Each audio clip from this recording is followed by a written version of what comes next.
থেকে 206টা বুথের বুথ এজেন্টদের মেরে বার করে দেওয়া হয়েছে। কোনো একটা জায়গায় পিস্তলও দেখানো হয়েছে। কেবলমাত্র 71টা বুথে আমাদের লোক বসতে পেরেছিল 277-এর মধ্যে। এই পরিস্থিতিতে 80% জায়গায় কোথাও ভোট হয়নি। সাধারণ মানুষকে বহুতলের থেকে বেরোতে দেওয়া হয়নি। দরজার বাইরে, গেটের বাইরে 25-30 জন করে বসে থাকতো। আর গলির মুখে, বস্তির গলির মুখেও সেখানে 25-30 জন বসে থাকতো। কোথাও থেকে সাধারণ মানুষকে ভোট দিতে দেওয়া হয়নি। সুপরিকল্পিতভাবে 51-52% ভোট এখানে ছাপ্পা মারা হয়েছে। তো সেহেতু আমি এই ফলাফল নিয়ে ভোটের ফল বলে আমি এটাকে আশা করছি না, বা ভোটের ফল বলে আমি মনে করছি না। সম্পূর্ণরূপে গুন্ডা মস্তানদের দ্বারা যেরকমভাবে এই ভোট পরিচালিত হয়েছে এবং যেই ভোট যেভাবে লুট করা হয়েছে, আমি এর কঠোরভাবে নিন্দা করছি। এবং আমি মনে করি যে আগামী দিনে পশ্চিমবাংলার মানুষ আরও সচেতন হবেন, কারণ এটা কেবলমাত্র একটা রাজনৈতিক দলের লড়াই নয়। যেটা রাজনৈতিক দল লড়াই করবে বিরোধী দলের ভূমিকা পালন করে পুলিশ প্রশাসন বা সরকারের বিরুদ্ধে। সাধারণ মানুষকে আর জাগতে হবে এবং সাধারণ মানুষকে বেরিয়ে আসতে হবে, নইলে এই লড়াই করা কঠিন হবে। এবং পশ্চিমবাংলার দিনকে দিন যে পরিস্থিতি খারাপ হচ্ছে, সেটা আপনাদের মাধ্যমেই সারা পৃথিবী দেখতে পাচ্ছে। মানিকতলা 2021 নির্বাচনের পর প্রথম রাজনৈতিক খুন হয়েছিল, আবার একটা বিধানসভা উপনির্বাচন। রাজনৈতিক হিংসার আশঙ্কা করছেন, ভোট পরবর্তী হিংসা? দেখুন, ভোটের দিনকেই যে হিংসা হয়েছে, আমি আপনাদের চ্যানেলকে আগেও জানিয়েছি, আমারও মৃত্যু হতে পারত। যেরকমভাবে 31 নম্বর ওয়ার্ডে আমার ওপর লোহার রড দিয়ে হামলা করা হয়েছে, পাথর মারা হয়েছে, গাড়ি সম্পূর্ণরূপে ভেঙে দেওয়া হয়েছে। সেদিন কিউআরটি না থাকলে আমি মারা যেতাম। আমি আবেদন করব প্রার্থীকে, শাসক দলের প্রার্থীকে, ফলাফল যাই হোক কোনো রকম সন্ত্রাস করবেন না।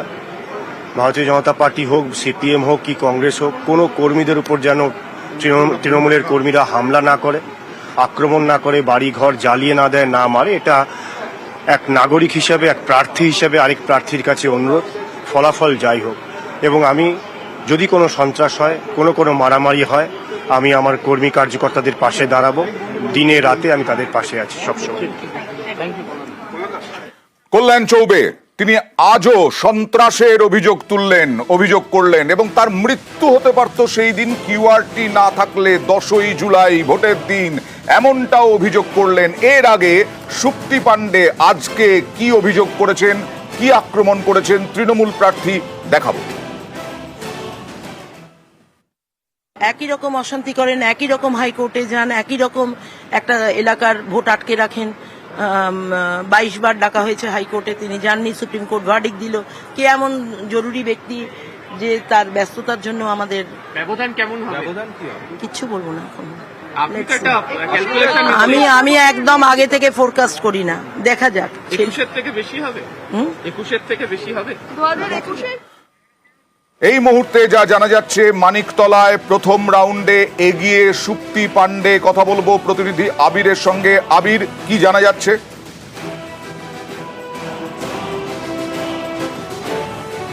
20 রাউন্ড মোট গণনা হবে এবং সেই গণনার শুরু হয়েছে। প্রথম রাউন্ডের শেষে যে ফল মানিকতলাতে আমরা জানতে পাচ্ছি, তাতে হচ্ছে সুপ্তি পাণ্ডে তৃণমূল কংগ্রেসের প্রার্থী, তিনি পেয়েছেন 3180টি ভোট। কল্যাণ চৌবে বিজেপির প্রার্থী, তিনি পেয়েছেন 929টি ভোট। রাজীব মজুমদার বামেদের প্রার্থী, তিনি পেয়েছেন 315টি ভোট। ফলে প্রথম রাউন্ডের শেষেই বিপুল পরিমাণ যে ভোট, সেই ভোটে এগিয়ে গিয়েছেন হচ্ছে তৃণমূল কংগ্রেসের প্রার্থী। 2024 লোকসভা নির্বাচনে মানিকতলা বিধানসভার মতো জায়গা থেকে 3000-এর বেশি কিছু ভোটে এই জায়গাতে এগিয়েছিল তৃণমূল কংগ্রেস, যদিও 2021 বিধানসভা নির্বাচনে 20,000-এরও বেশি ভোটে তারা এগিয়েছিল। এবারের নির্বাচনের ক্ষেত্রে তৃণমূল কংগ্রেস তারা টার্গেটই করছিল যে 2021 মতো যে প্রাপ্ত ভোটের বা জয়ের ব্যবধান যেন তাদেরকে থাকে। তো প্রথম রাউন্ডের শেষে যেভাবে ভোটের ফলাফলের ক্ষেত্রে এগিয়ে থাকা দেখতে পাওয়া যাচ্ছে, এটাই যদি ট্রেন্ড হয় তাহলে 2021 মতোই ভালো ফল তৃণমূল কংগ্রেস মানিকতলা বিধানসভা কেন্দ্র থেকে করবে, এমনটাই অঙ্কের হিসাবে তাই আসছে। যদিও বিজেপি প্রার্থী বা বামেদের তরফ থেকে নির্বাচনের দিন বিভিন্ন ঘটনা নিয়ে আজকেও যখন ফল ঘোষণা চলছে, ভোটের গণনা চলছে, তখন তারা অভিযোগ জানাতে শুরু করেছেন এবং তারা এই নির্বাচন পর্বটিকে তারা বলছেন যে কার্যত অশান্তি করা হয়েছে, ভোট লুট করা হয়েছে, এমন অভিযোগ তারা রাখছেন। তবে আমি তোমার কাছে আসবো। দর্শকদেরকে একবার জানিয়ে রাখি, মানিকতলায় 20 রাউন্ড গণনা চলবে, তার মধ্যে প্রথম রাউন্ড মাত্র ফল আপাতত জানা যাচ্ছে, তাতে প্রথম রাউন্ডে 2251 ভোটে এগিয়ে সুপ্তি পাণ্ডে তৃণমূল প্রার্থী, কল্যাণ চৌবে পিছিয়ে, বাম প্রার্থী পিছিয়ে রয়েছেন। আবার চলে যাব আবির তোমার কাছে। সাধারণভাবে আমি একটু জানতে চাইব যে এই যে 4টি কেন্দ্রে ভোট, গত লোকসভা নির্বাচনে যেভাবে জয়লাভ করেছে তৃণমূল এবং তারপরে আজকে এই 4টি কেন্দ্রের ভোটের ফলাফল তৃণমূল কি হালকাভাবে নিচ্ছে, না 26-এ ভোটের আগে গুরুত্ব দিচ্ছে এই ফলাফলের দিকে, এবং যদি ভালো খারাপ হয় সেক্ষেত্রে সাংগঠনিক দিক থেকেও অনেক কিছু হতে পারে? তৃণমূল সূত্রে কি জানা যাচ্ছে?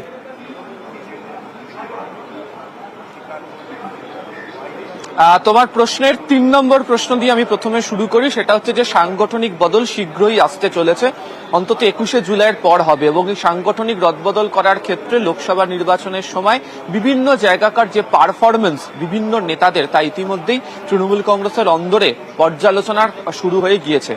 বহু জায়গাতে দেখতে পাওয়া গিয়েছে যে লোকসভা নির্বাচনে তৃণমূল কংগ্রেস জয়লাভ করলেও তার মধ্যে থাকে একাধিক বিধানসভা আসনে তৃণমূল কংগ্রেসের ফল খারাপ হয়েছে। বিশেষ করে আবারও বলছি, পুরো এলাকার কতকগুলি জায়গা রয়েছে যেখানে তৃণমূল কংগ্রেসের ফল খারাপ হয়েছে, ফলে অবশ্যই সাংগঠনিক রদবদলের জায়গা থাকবে। যদি উপনির্বাচনের জায়গাকে ক্ষেত্র হিসেবে ধরে নেওয়া হয়, তাহলে এখানেও যে 4 কেন্দ্রে উপনির্বাচন হচ্ছে সেখানকার নেতাদের যে পারফরমেন্স, সেই নেতাদের পারফরমেন্স আতশ কাচের তলাতে রয়েছে, এবং তার মধ্যে প্রথম এবং প্রধান যে 3টি জায়গা নজরে থাকবে, তার মধ্যে হচ্ছে রানাঘাট সাংগঠনিক জেলা, বনগাঁ সাংগঠনিক জেলা এবং হচ্ছে রায়গঞ্জ যে সাংগঠনিক যে অংশ, সেই জায়গাতে।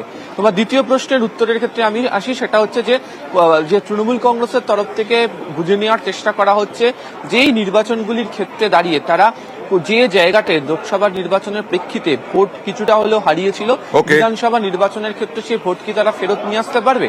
যদি সেই ভোটকে ফেরত নিয়ে আসতে হয়, তাহলে তাদেরকে অবশ্যই পুরো অঞ্চলের দিকে নজর দিতে হবে, এবং এই যে 4টি কেন্দ্রের নির্বাচন হচ্ছে, সেই 4 কেন্দ্রের মধ্যে একাধিক জায়গা রয়েছে যেখানে পুরো অঞ্চলের ভোট মস্ত বড় একটি ফ্যাক্টর, ফলে সেদিকে অবশ্যই তাদের নজরে থাকবে। আর সাধারণ ক্ষেত্রে দেখতে গেলে এই উপনির্বাচনকে ঘিরে তারা হালকাভাবে দেখার কোনো সুযোগ আছে বলে মনে করছে না, এবং সামনে যে আরো 6টি বিধানসভা কেন্দ্রের উপনির্বাচন হবে সেই জায়গাগুলোকেও তারা অত্যন্ত গুরুত্ব সহকারে দেখছে। ফলে সব মিলিয়ে আজকের এই বিধানসভা উপনির্বাচনের ফলের ক্ষেত্রে দাঁড়িয়ে তৃণমূল কংগ্রেস শহরাঞ্চলের ভোটের ক্ষেত্রে বেশ কিছু অঙ্ক কষতে পারে, এমনটাই সাংগঠনিক সূত্রে খবর। বেশ, এরপরে আসবো বাগদা উপনির্বাচন। প্রথম রাউন্ডের শেষে তৃণমূল কংগ্রেস এগিয়ে, প্রথম রাউন্ডে এগিয়ে তৃণমূল কংগ্রেস। মানিকতলায় যেমন 20 রাউন্ড, প্রথম রাউন্ডে এগিয়ে তৃণমূল। বাগদা উপনির্বাচনে কত রাউন্ড গণনা হবে এবং কি এখনো পর্যন্ত জানবো প্রতিনিধি অনিরুদ্ধর কাছ থেকে। অনিরুদ্ধ, দেখো, আমরা তোমাকে জানিয়ে রাখি যে বাগদা বিধানসভা উপনির্বাচন, আমি কিছুক্ষণ আগেই তোমাকে জানাচ্ছিলাম যে বাগদা বিধানসভা উপনির্বাচনে তৃণমূল কংগ্রেস প্রার্থী যোগ করেছে। সেখানে যে প্রথম রাউন্ডে গণনা হয়েছে, অর্থাৎ 25টি টেবিলে প্রত্যেক রাউন্ডে গণনা হবে। বাগদা বিধানসভা কেন্দ্রে 301টি বুথ আছে, সেক্ষেত্রে 13 রাউন্ডে গণনা সম্পন্ন হবে। প্রথম রাউন্ডের গণনার শেষে এখনো পর্যন্ত যে তথ্য পাওয়া যাচ্ছে, তৃণমূল কংগ্রেস বিজেপির থেকে কিছুটা হলেও এগিয়ে রয়েছে। অর্থাৎ প্রথম রাউন্ডের যে 25টি বুথে গণনা হয়েছে, সেই 25টি বুথের গণনার ভিত্তিতে তৃণমূল কংগ্রেস প্রার্থী মধুকন্যা ঠাকুর বিজেপি প্রার্থী বিনয় বিশ্বাসের থেকে এগিয়ে রয়েছে। এখনো পর্যন্ত সেই তথ্যই রয়েছে বাগদা বিধানসভা উপনির্বাচনে, এবং দেখার পরবর্তীতে যে সমস্ত রাউন্ড, অর্থাৎ এখনো 12টি রাউন্ড গণনা বাকি রয়েছে, সেক্ষেত্রে বলা যেতে পারে যে এই রেজাল্টের উপরে ভিত্তি করে যে তৃণমূল কংগ্রেস এগিয়ে রয়েছে বলেই ভিত্তি করে বলা যেতে পারে যে এই আসন এখনো পর্যন্ত তৃণমূল কংগ্রেস ছিনিয়ে নিতে পারে তার সম্ভাবনা নেই, কিন্তু এখনো প্রথম রাউন্ডের গণনার শেষে তৃণমূল কংগ্রেস এগিয়ে রয়েছে। 13 রাউন্ড গণনা, এখনো 12 রাউন্ড বাকি, ওদিকে মানিকতলাতে 19 রাউন্ড বাকি। এখনই বলা যাবে না যে কি হতে চলেছে ফলাফল। যেমন রায়গঞ্জে প্রথম রাউন্ডের শেষে 3484 ভোটে এগিয়ে তৃণমূল। রায়গঞ্জে কৃষ্ণ কল্যাণী মানস ঘোষের থেকে, বিজেপি প্রার্থী মানস ঘোষের থেকে 3484 ভোটে এগিয়ে। কথা বলবো প্রতিনিধি মুক্তার সঙ্গে। মুক্তা, কত রাউন্ড গণনা এখানে? দেখো, 8 নম্বর বাইন গ্রাম পঞ্চায়েত যে বাইন অঞ্চল রয়েছে সেই এলাকাতেই কিন্তু গণনা শেষ হলো প্রথম রাউন্ডে। প্রথম রাউন্ডে দেখা যাচ্ছে যে 3484 ভোটে এগিয়ে আছে। সেক্ষেত্রে আমরা গত লোকসভা নির্বাচনে দেখেছি সেই অঞ্চলে কিন্তু বিজেপি এগিয়েছিল, ছিল, কিন্তু এই প্রথম রাউন্ডে কিন্তু দেখা যাচ্ছে 3484 ভোটে এগিয়ে বিজেপিকে পিছিয়ে দিয়ে তৃণমূল কিন্তু এগিয়ে এসছে প্রথম রাউন্ডে শেষে। আরো 10 দফা গণনা কেন্দ্র 10 রাউন্ড চলবে, তার মধ্যে প্রথম দফাতে 3000 মানে 10 রাউন্ড গণনায় প্রথম রাউন্ডে এগিয়ে তৃণমূল, তাই তো? একদমই যা দেখা যাচ্ছে যে আরো গণনা যতটা বাড়বে আরো কিন্তু কে এগিয়ে বা কে পিছিয়ে অবশ্যই 10 রাউন্ড গণনা, 9 রাউন্ড এখনো বাকি রয়েছে, এখনই বলা যাবে না। তবে প্রথম রাউন্ডে অনেকটাই রাজনৈতিক বিশ্লেষকদের একাংশ মনে করছেন অনেকটাই এগিয়ে গেছে তৃণমূল। কৃষাণু, পুরো এলাকা অর্থাৎ শহর এলাকা, সেই শহর এলাকা নিয়ে লোকসভা নির্বাচনের পরে চুলচেরা বিশ্লেষণ করেছে তৃণমূল, এবং তারপরেও দেখা যাচ্ছে অভিযোগ উঠছে আবাসনের ভোটারদেরকে আটকে দেওয়া হয়েছে, তাদেরকে ভোট দিতে দেওয়া হয়নি, অর্থাৎ শহরকে ভয় পেয়ে আটকে দেওয়া হবে 26-এর বিধানসভা নির্বাচনে। না দেখো, প্রথম কথা বিরোধীদের অভিযোগ, আমি আহ্বান জানাবো মিডিয়াকে, আপনারা কোনো রং না দেখে নিজেরা তদন্ত করুন। এই বিরোধীদের অভিযোগের ভিত্তিতে খবর করবেন না। আমি পরিষ্কার, ওইটা বিষয়টা আলাদা, এটা কোনো ভোট কাউকে আটকে দেওয়া বললেন যে অটো নিয়ে কিছুই হয়নি, আমরা দেখিয়েছি ভিডিওতে, ভাইরাল ভিডিওতে অটোর মানে হাজার হাজার অটো এই আবাসনের ভেতরে পর হয়েছিল, ভোটের সময় হয়নি। তো তার জন্য নেতৃত্বর পক্ষ থেকে বলা হয়েছিল ক্ষমা প্রার্থনা করতে, করাও হয়েছিল।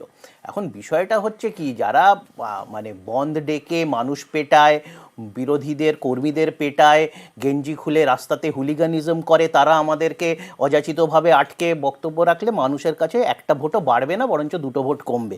আমি আবার বলছি যে আমি একটু মধুপর্ণা ঠাকুর, তৃণমূল প্রার্থী বাগদার, তার বাইটটা শুনিয়ে নিই, তারপরে আসবো। একদম হবে না কেন? বাগদার মানুষকে কি বলবে? সিংহানি গ্রাম পঞ্চায়েত বলা যেতে পারে বিজেপি অনেকটাই লিড করেছিল লোকসভা নির্বাচনে, সেখানে তোমার লিড রয়েছে, কি বলবে? বাগদা বাসিন্দারা এখন বুঝতে পেরেছে দিদির উন্নয়নকে কি বিজেপি দিয়ে কোনো কাজ হবে না, সেজন্য দিদির পাশে আছে, আশা করছি আগেও থাকবে।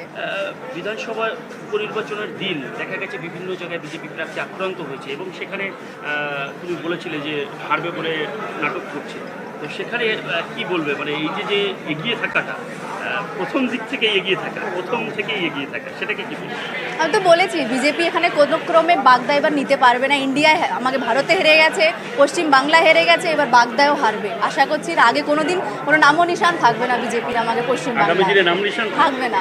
বাগদার মানুষকে কি বলবে? বাগদার মানুষকে এখন আছে, আমাদের দিদির পাশে আছে, আমরা আছি, মানে আমরা সবাই আছে। জিত হলে আমি শুধু একা জিতবো না, পুরো বাগদা বাসিন্দাকে জিত হবে। আশা করছি কি ওনাদের পাশে যেন আমি দাঁড়াতে পারি। জয় বাংলা। এবার আসি রানাঘাট দক্ষিণের ফলে। রানাঘাট দক্ষিণে প্রথম রাউন্ডে এগিয়ে তৃণমূল, সব জায়গাতেই এগিয়ে এখনো পর্যন্ত। এই রানাঘাট দক্ষিণ, মানিকতলা, রায়গঞ্জ, বাগদা সব জায়গাতেই প্রথম রাউন্ডে এগিয়ে তৃণমূল। কথা বলবো প্রতিনিধি রঞ্জিতের সঙ্গে। রঞ্জিত, কত রাউন্ড গণনা এবং এখনো পর্যন্ত তৃণমূল প্রার্থী মুকুটমণি অধিকারী কত ভোটে এগিয়ে প্রথম রাউন্ডে? 11 রাউন্ড গণনা হবে, 28 টেবিলে গণনা চলছে এই মুহূর্তে। প্রথম রাউন্ডে গণনা প্রায় শেষ হয়ে গেছে। সেখান থেকে যে জানতে পারছি তৃণমূল কংগ্রেস মুকুটমণি অধিকারী তিনি এগিয়ে রয়েছেন, যা দেখি যে প্রায় 70% বেশি ভোট হয়েছে এই রানাঘাট দক্ষিণ বিধানসভা কেন্দ্রে। সবেমাত্র প্রথম রাউন্ড শেষ হয়েছে, তাতে কিন্তু তৃণমূল কংগ্রেস এগিয়ে রয়েছে। ফলে শুরুতে বলছিলাম যে মুকুটমণি অধিকারী এবং বা বিজেপি, সেক্ষেত্রে কিন্তু দুই দলে কিন্তু অঙ্ক কষে এগোচ্ছিল। ফলে অনেকটাই স্বস্তির কথা তৃণমূল কংগ্রেসের কাছে, যেহেতু লোকসভা নির্বাচনে এই কেন্দ্রে এই পিছিয়ে ছিল তৃণমূল কংগ্রেস। কত রাউন্ড হবে? কত রাউন্ড? দেখো 11 রাউন্ড গণনা হবে, 28 টেবিলে গণনা চলছে, 11 রাউন্ড গণনা হবে। তবে এখনো স্বস্তি বলা যাবে না, কারণ 11 রাউন্ড গণনা, তার মধ্যে প্রথম রাউন্ড এগিয়ে তো রঞ্জিত। প্রথম রাউন্ডের পরে আরো 10টা রাউন্ড গণনা হবে। দেখা যাক কি হয় ফলাফল। আমি কৃষাণুকে আটকে দিয়েছিলাম, কৃষাণুকে আবার শেষ করতে দেব।